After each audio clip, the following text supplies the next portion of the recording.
Everyone, कैसे हैं आप सब। आशा करती हूँ आप सब अच्छे होंगे। तो स्वागत है आपका महाकुंभ में प्रयागराज नगरी में। तो हम पहुँच चुके हैं इस वक्त इलाहाबाद। तो इलाहाबाद यानी कि प्रयागराज, और ये हमें बस ने यहाँ प्रयागराज का ये जो बस स्टैंड बनाया गया है यहीं पर उतार दिया था। और इसके बाद हम बैठे हैं इलेक्ट्रिक बस में। वहाँ कोई टेम्पो नहीं चल रहे हैं, कोई ई रिक्शा नहीं चल रहे हैं दोस्तों।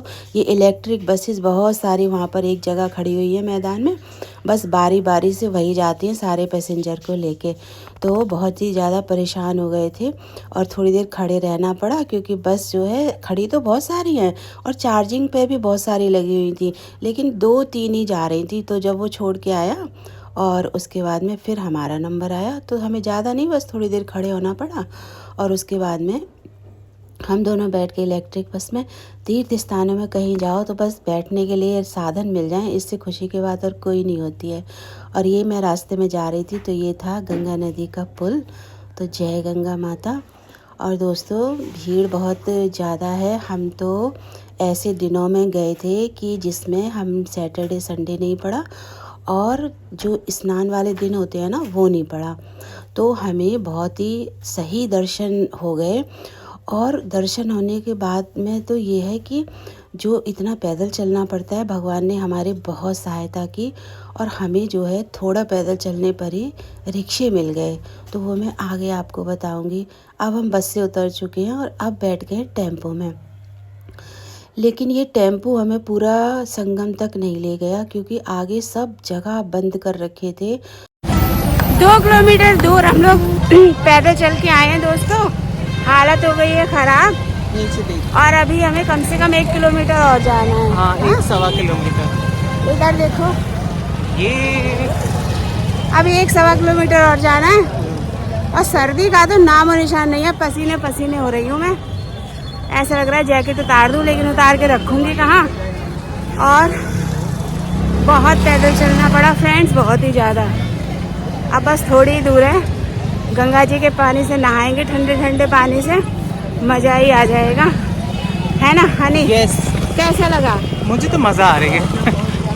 मुझे अच्छा लग रहा है। थोड़ी सुविधा कम है पीछे, मतलब कोई बताने वाला नहीं है, सब अपने हिसाब से इधर उधर छोड़ रहे हैं। हम तो गूगल मैप के सहारे चौराहों पे आ रहे हैं, फोकस नहीं है कैमरे में। अब आ रहा। बहुत जगह ना बैरिकेटिंग लगी हुई है, अच्छा। तो जाने नहीं दे रहे हैं। बस से उतरने के बाद हमको समझिए 3 घंटे हो गए हैं। पहले हम इलेक्ट्रिक बस में बैठे, उसके बाद फिर ऑटो में बैठे और फिर पैदल पैदल आ रहे हैं। अब पहुंच ही गए। यहाँ से गंगा माता दिख रही हैं, हमें तो शांति मिल रही है। तो पहुंच गए हम संगम नदी के तट पर। और पैदल चलने के बाद में यहाँ आके बहुत ही दिल को सुकून मिला। और दोस्तों सफाई इतनी ज़्यादा है कि गंदगी नाम की कहीं चीज़ नहीं है। पहुंच गए हम लोग गंगा नदी पर, नहाएंगे। तो अब मैं जा रही हूँ नहाने के लिए। हनी उधर खड़ा हुआ था सारा सामान लेकर के। मैंने प्रणाम किया गंगा माता के जल को और कुछ मन में अपने बोला, और उसके बाद में उतरी। मुझे अर्थराइटिस की प्रॉब्लम रहती है ना फ्रेंड्स, और सर्दियों में थोड़ी ज़्यादा दिक्कत बढ़ जाती है। कोई प्लान नहीं था, बस यही है ना कि ये तीर्थ स्थान ऐसे होते हैं कि ये जब आपको बुलाएं तो आप बस खिंचे चले जाते हैं। ऐसा ही मेरे साथ हुआ। तो गंगा जो है पानी बड़ा नीचे था, तो मैं सोच रही थी कि कैसे उतरूँ। एक तो मैं और हनी अकेले थे, जब साथ में कई लोग होते हैं तो सच में बहुत अच्छा लगता है, लेकिन जैसा वक्त हो फिर वैसे ही काम करना पड़ता है। तो एक भैया वहाँ पे नहा रहा था, मैंने उससे कहा भैया मेरा थोड़ा हाथ पकड़ लेना। तो उसने मेरा हाथ पकड़ा और मैं नीचे उतर गई, और उसने मुझे बताया भी कि यहाँ पे गड्ढा है, यहाँ पे, क्योंकि वो नहा रहा था ना तो उसको पता था। और गड्ढा तो था, और पता है फ्रेंड्स कपड़े भी बहुत पैरों में आ रहे थे गंगा नदी में। तो फिर मैं सबको इधर साइड में करते हुए, तो मैं ज़्यादा दूर नहीं गई, मैं थोड़े ही पास में गई। और फिर मैंने जो है गंगा माँ में डुबकी लगाई। और अकेली थी ना, तो डुबकी लगाने में भी थोड़ा अजीब सा लग रहा था। तो क्योंकि कोई हाथ पकड़ ले फिर मैं डुबकी लगाती तो वो बहुत सही रहता है। और सारे ना लेडीज़ कम थी। मैं सोच रही कोई लेडीज़ दिख जाए तो मैं उनका हाथ पकड़ लूँ, तो लेडीज़ थी लेकिन काफ़ी दूर थी, और ये बच्चे थे और यंग जनरेशन ज़्यादा थी। फिर मैंने उसी भैया से बोला कि भैया मेरा हाथ पकड़ लो, मैं डुबकी लगा लो। तो उसने मेरा हाथ पकड़ लिया तो मैंने डुबकी लगा ली।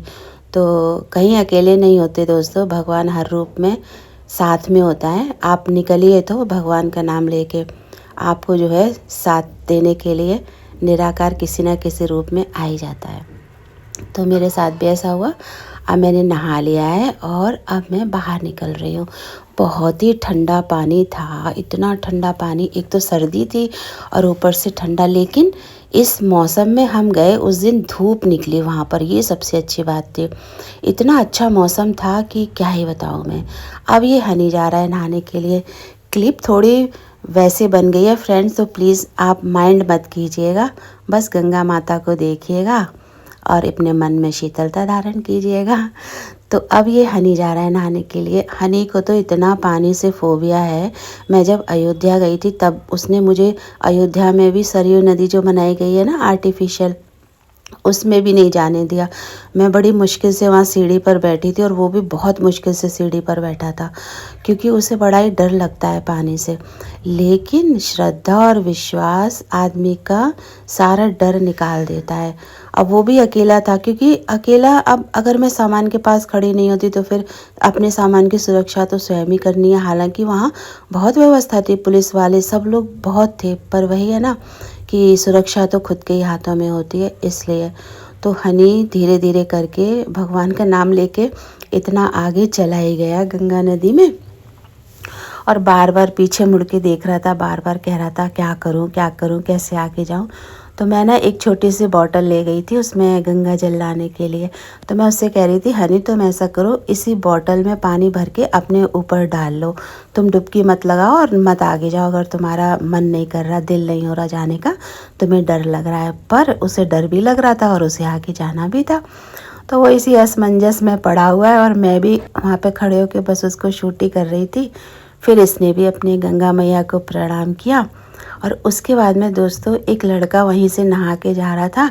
उसने हनी को देखा तो रुक गया, थोड़ी बात की और फिर वो हनी का हाथ पकड़ के उसे आगे तक ले गया। और हनी ने तो मुझसे ज़्यादा नहाया। मैं तो जल्दी से ही नहा के निकल आई थी, लेकिन हनी ने बहुत देर नहाया। और उस लड़के का बहुत बहुत धन्यवाद। देखिए दोस्तों, ना नाम पता, ना कहाँ रहता है, कुछ नहीं पता, बस वक्त पे साथ दिया ये पता रहता है। ऐसे ही दोस्तों, बस मैं कितना भगवान का शुक्राना करूं कि कम ही लगता है मुझे। मेरे साथ तो वो हमेशा पग पग पे चलता है। तो हनी ने भी बढ़िया से नहा लिया था। उसने 5 डुबकियाँ लगाईं, उसके बाद गंगा जल भरा। और ये देखिए दोस्तों, भीड़ बहुत है लेकिन फिर भी कम है। जिस दिन हम लोग गए उस दिन सच में बहुत कम भीड़ थी। हम गए थे फ्राइडे को तो हमने ऐसा ही दिन चुना था कि सैटरडे संडे ना पड़े और कोई स्नान वाला दिन ना पड़े। इसलिए हम लोगों को बहुत आराम से, और हम नहा के निकले ना, तो हमने इतनी धूप में मैं बैठी। यहाँ तो मैं बिल्कुल बंद में रहती हूँ, धूप का नामो निशान नहीं होता है, पर वहाँ मैंने बहुत, समझिए कि पिछले साल तो बिल्कुल धूप ली ही नहीं थी। कहीं बाहर आऊँ जाऊँ लग जाए तो बात अलग है। उस दिन मैं एक चादर लेके गई थी, वहाँ बिछा के आराम से बैठे हम लोग। बहुत ही हमने धूप का भी आनंद लिया। और वो डुबकी मार रहा है तो उसको हनी को बता रहा है कि देख ऐसे लगा लेते हैं डुबकी, ऐसे लगाते हैं।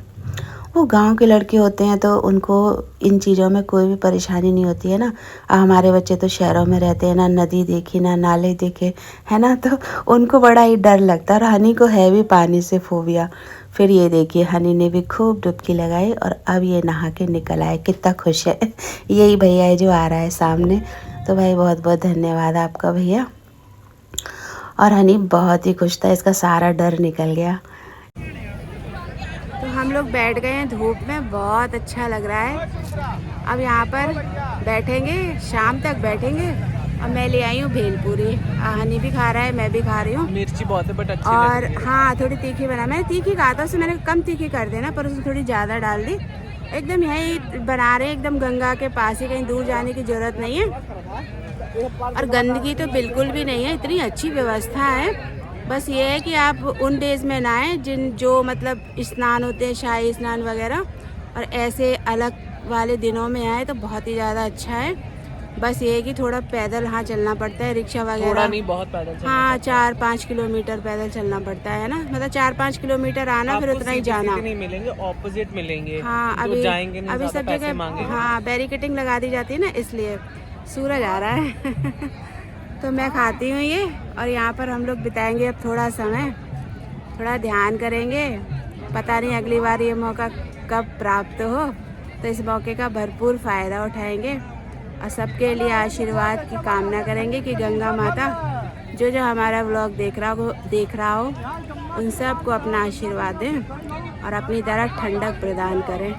मैंने तो केवल थोड़ी डुबकी मारी क्योंकि मैं अकेली थी ना, एक लड़का था, उससे कह दिया भैया थोड़ा मेरा हाथ पकड़ लो, पर इतनी जो है ठंडक मिल गई, सारी थकान उतर गई। पैरों में दर्द है पर वैसे सब सही है। तो मिलते हैं नेक्स्ट ब्लॉग में, तब तक के लिए टाटा बाय बाय।